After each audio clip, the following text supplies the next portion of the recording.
Now we're on to Harold Godwinson and my little summary sheet here. Where would I start? Well, I think Harold Godwinson's greatest claim to the throne is probably the fact that the Witan chose him. In fact, I should add one more here, which I will do. There's two massive claims to the throne. One is the Witan chose him, and that's just about the Witan's only power to choose the next king. And they chose Harold Godwinson. Categorically, no question, that happened. Also, even the Normans agree, because it's in the Bayeux Tapestry, made by Normans, or at least paid for by Normans, that on his deathbed, Edward the Confessor chose Harold Godwinson. Now, under Anglo-Saxon custom at the time, what a man said on his deathbed was his will and testament. So that wasn't the same in Normandy, so perhaps they just dismissed that as not actually counting, or not as serious as it would be to the Anglo-Saxons. But without question, the old king named Harold Godwinson his heir on the deathbed, and the Witan selected him. So on those two measures, he has got a really strong claim to the throne.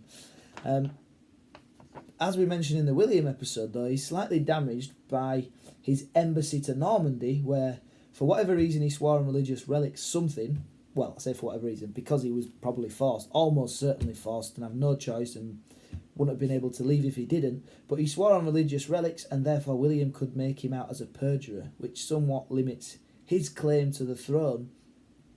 But he could say, well, I was forced into that, it was under duress.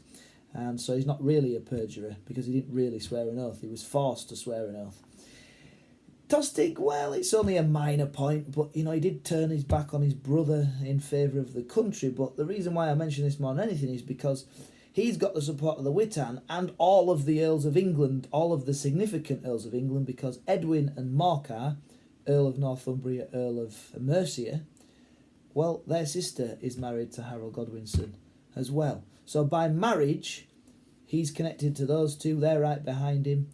His brothers are in control of two of the other key earldoms, and he controls Wessex as well as being king.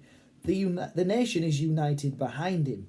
The limiting factor is his brother's going to go after Harold Hardrada and convince him to invade, and, more significantly, William's made him out to be a perjurer and therefore gained the Pope's support. So he's lacking the support of the religious world of Europe at the time, which is really important in such a pious, God-fearing period of history.